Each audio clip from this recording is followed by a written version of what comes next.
Hola, ¿qué tal? Amigas y amigos que siguen su canal Polémicos.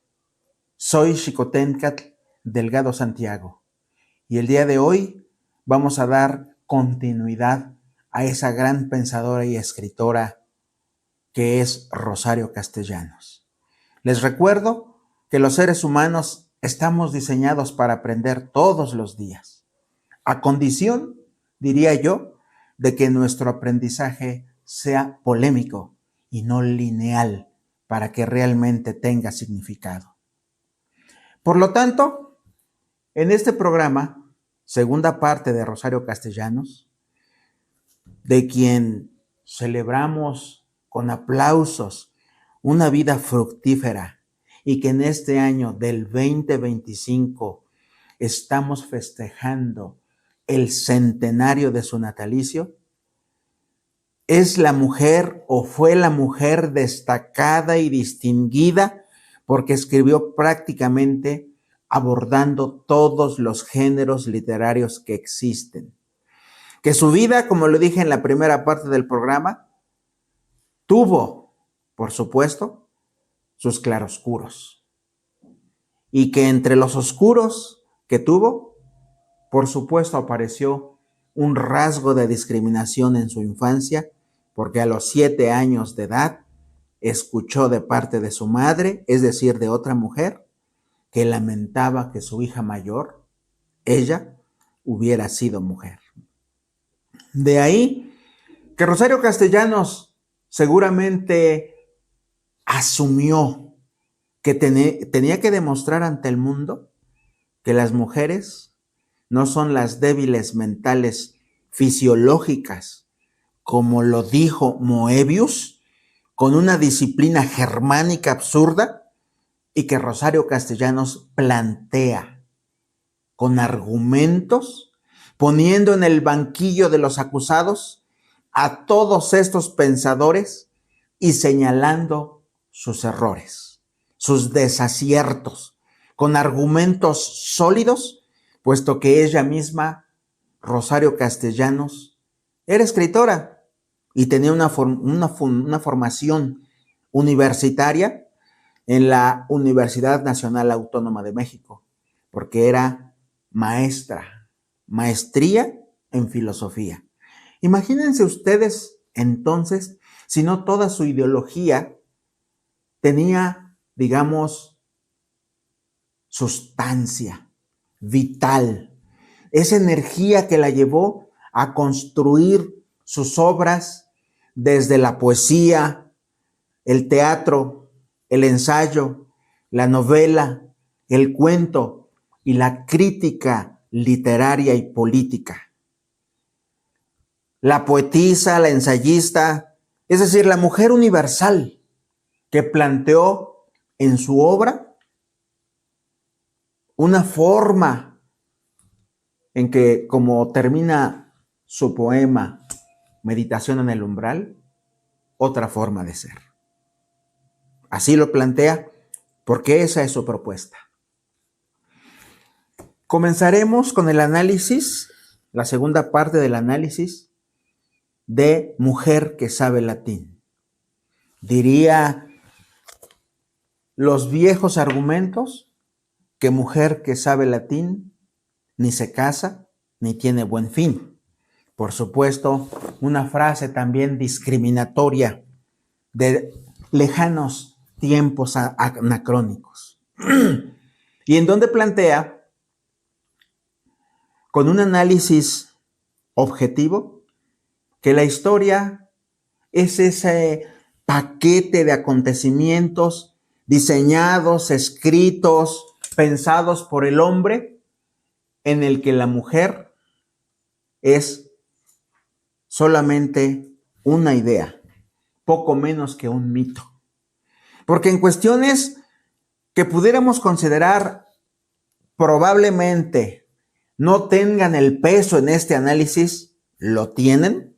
Rosario Castellanos así lo plantea, porque dice que el hombre en general, por supuesto que no me incluyo porque hoy la ideología ha cambiado mucho, fue a lo largo de la historia quien dictaminó los cánones para el comportamiento, para la valoración, para el papel que las mujeres tuvieron que desempeñar.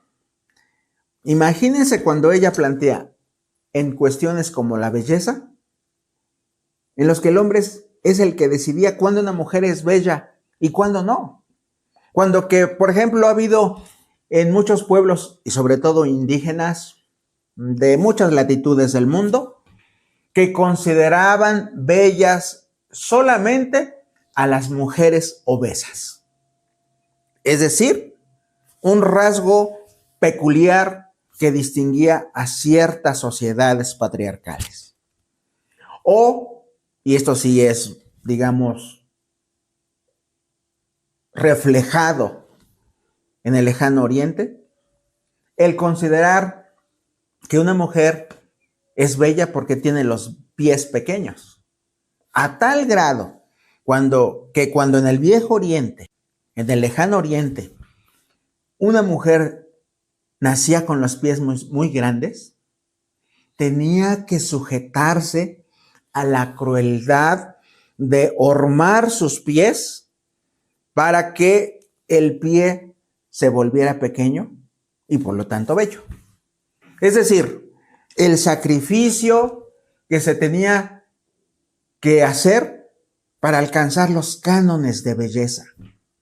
O la educación que en muchas sociedades las mujeres recibían tan solo para que tuvieran el comportamiento adecuado en sociedad. Que fueran buenas mujeres, buenas esposas, buenas amas de casa, buenas madres, en ese afán de domesticación que muchas mujeres de hace muchos años vivieron, que hoy ya es una realidad distinta y que sin embargo, dice la propia Rosario Castellanos, esas mujeres se salían del guión. Esas mujeres lucharon por decir que tenían su propia existencia. Quizá fueron pocas, quizá fueron contadas. Sin embargo, el ejemplo de una sola influía en muchísimas más. No solo en su tiempo, sino a lo largo de la historia posterior, porque su ejemplo sirvió y sigue sirviendo para que hoy las recordemos de cómo se convirtieron en las pioneras de esta lucha. Las mujeres de esos tiempos, por supuesto, siempre lucharon por salirse de esas camisas de fuerza y entonces girar en torno a su propia existencia, a su propia órbita. Eso es lo que hicieron mujeres destacadas en diferentes campos de la creación sobre todo. Un ejemplo lo pone en su ensayo que se llama Bellas Damas sin Piedad, en donde plantea el ejemplo de dos destacadas escritoras, Agatha Christie. Imagínense cómo habla de Agatha Christie cuando dice que hay algunos críticos que han sostenido que esta escritora inglesa es una de las que más se han beneficiado del crimen. Y alguien diría, ¿cómo? ¿Cómo del crimen? Pues sí, toda su narrativa novelística es policíaca. Y no hay, si no estoy mal, no hay una sola novela de Agatha Christie en la que no haya 1, 2 o 3 asesinatos. Y por supuesto, ¿de qué se trata la novela? De indagar precisamente quién es el asesino o la asesina. Y entonces ahí está el beneficio que recibió Agatha Christie. O como en el caso de Virginia Woolf, quien plantea a través de su obra que las mujeres tienen que ser capaces de descubrir la verdad a través de todas sus facultades, que son muchas. Tal vez aquí estamos hablando de los 2 hemisferios que las mujeres manejan brillantemente y que, por supuesto, con esto nos rebasan totalmente a los hombres.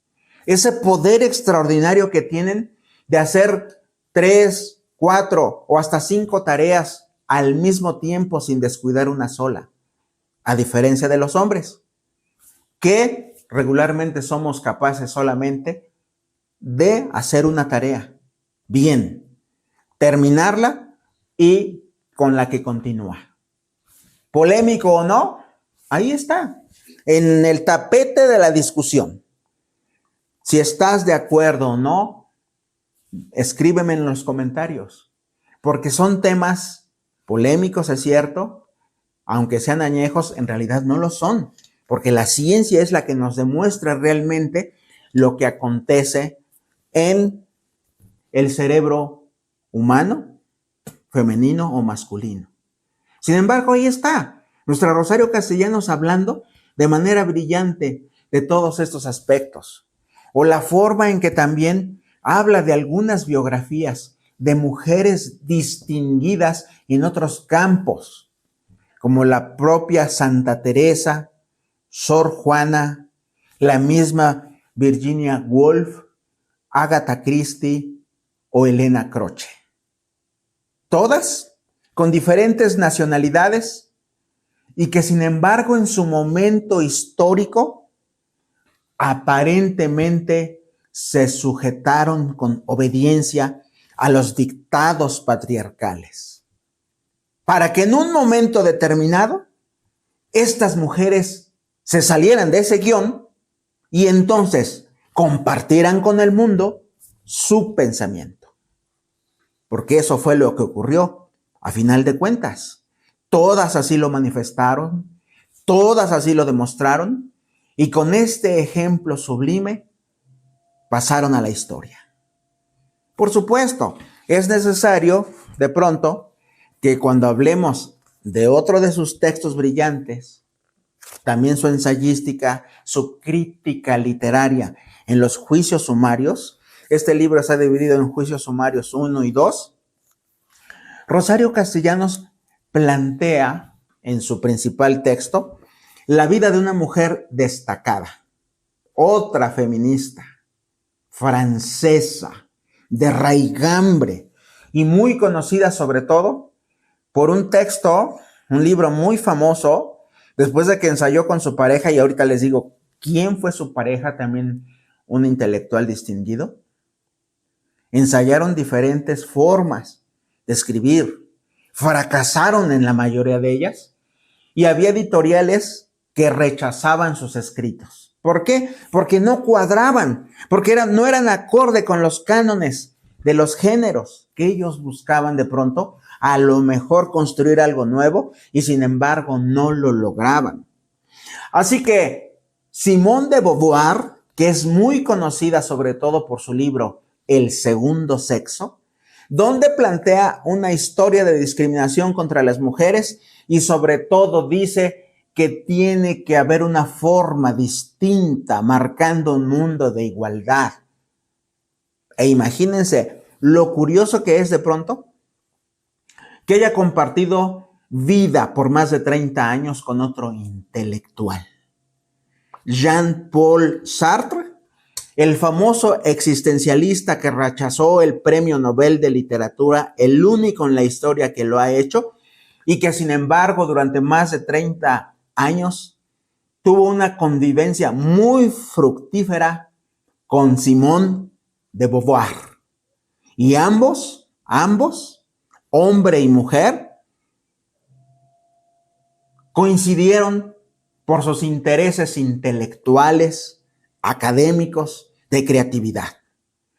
No podemos decir de ninguna manera que no es posible que esos intereses se puedan reunir en un solo objetivo, porque sí es posible. Y ahí es donde Rosario Castellanos plantea esa posibilidad extraordinaria en la que una pareja, un hombre y una mujer, como Simone, se escribe Simone, porque es como si dijéramos Simona, está escrito en francés, y Jean-Paul, se unieron durante todo ese tiempo con intereses similares. Sí es posible, claro que es posible, y ella lo va planteando a lo largo de sus diferentes textos, en los que escribe brillantemente, como en este, la crítica literaria y política de muchas mujeres, de las que seguramente no hemos escuchado, porque aun cuando se distinguieron, en realidad no se les ha dado la difusión necesaria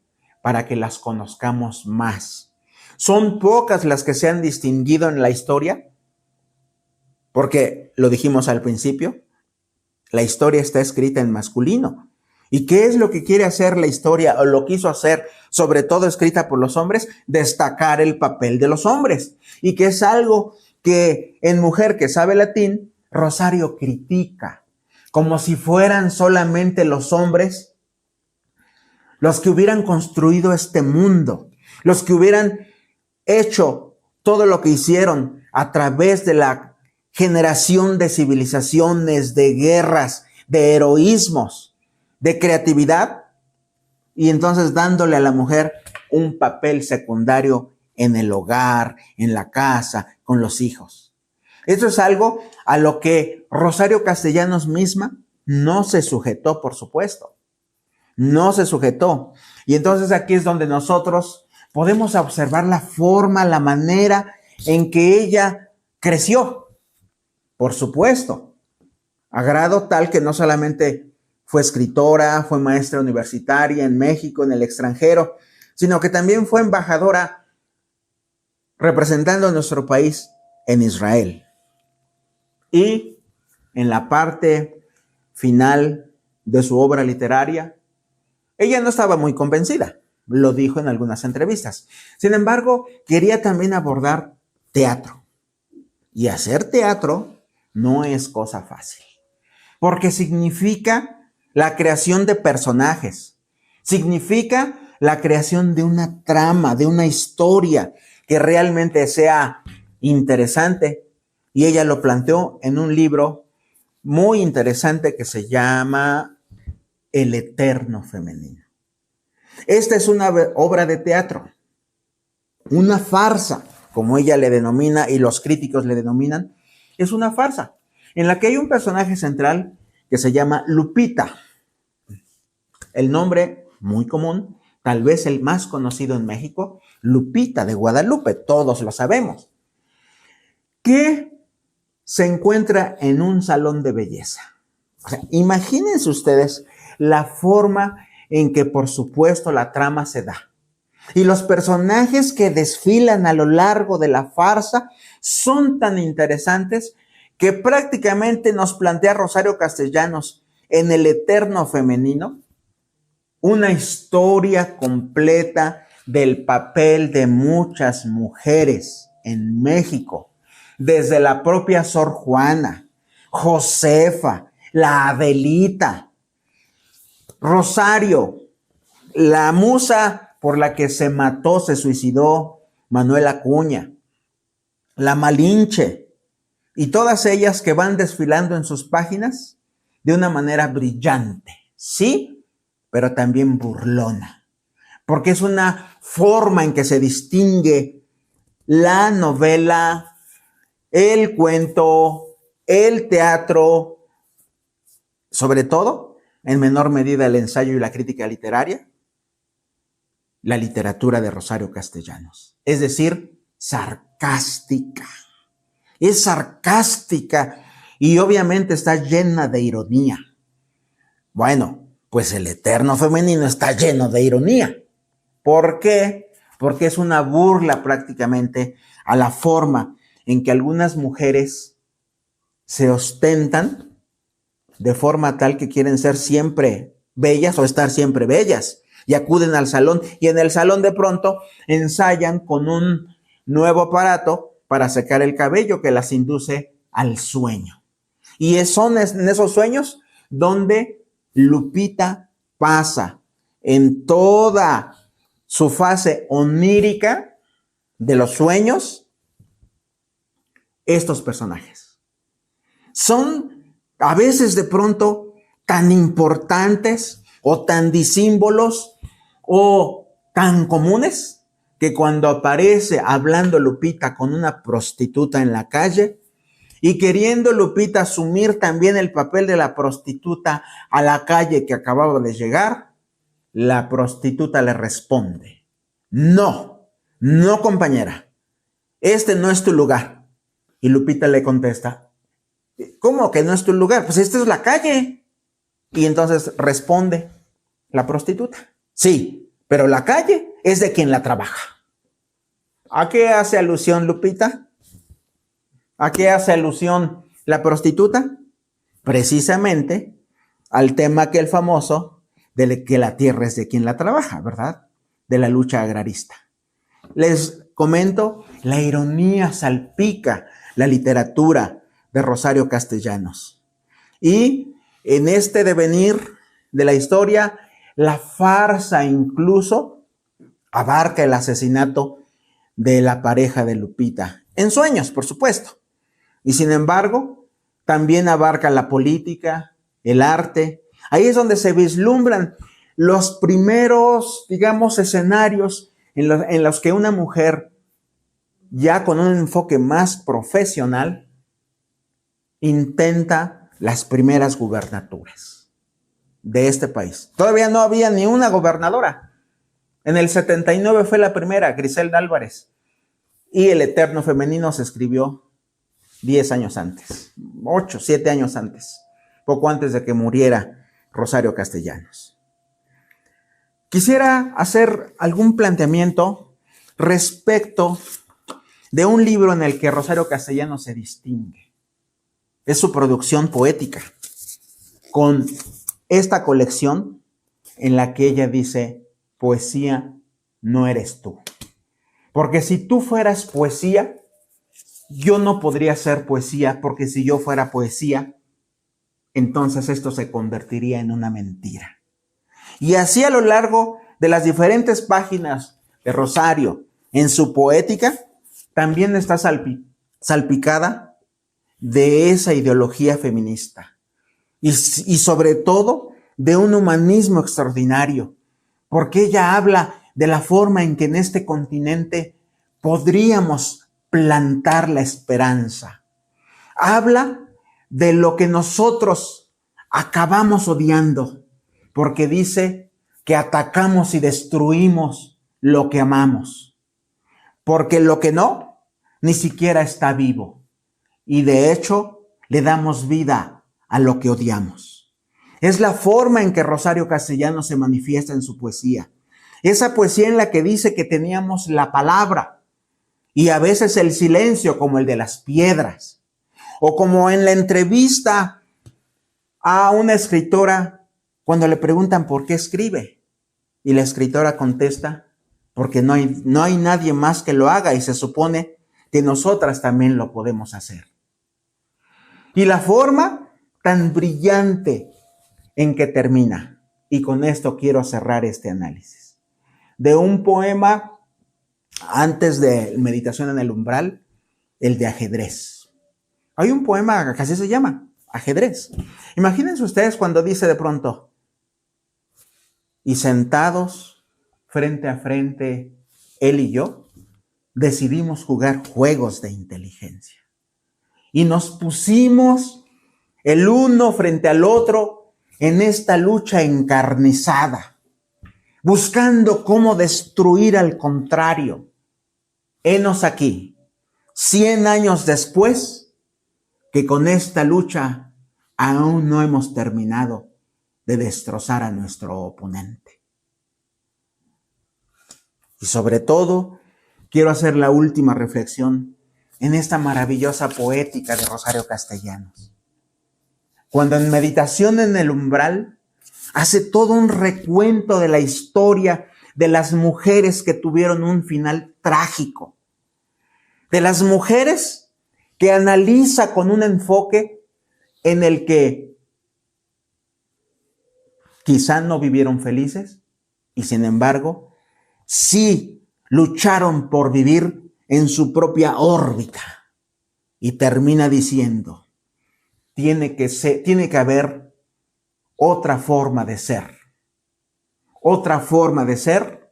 humano y libre. Por favor, yo te invito a que leas a Rosario Castellanos, En cualquiera de los géneros, el que más te guste de los géneros, estoy seguro que te vas a enamorar de la literatura de Rosario Castellanos. Es una invitación que te hago de todo corazón para ti que me sigues. Y si todavía no me sigues, te pido que lo hagas. Va a haber aún más, por supuesto. El día de hoy, con este programa número 9, cerramos la primera temporada que abarcó todo lo que, o parte de lo que significa literatura. En la segunda habrá algunas sorpresas interesantes. Si te gustó, regálame un like, compárteme con tus contactos y por supuesto, con una dedicatoria muy especial a la ingeniera Quispelao. Con mucho cariño, para ti, vamos para adelante con toda la plena intención del mundo, porque hay mucho que decir, hay mucho que pensar y hay mucho que expresar. Muchísimas gracias.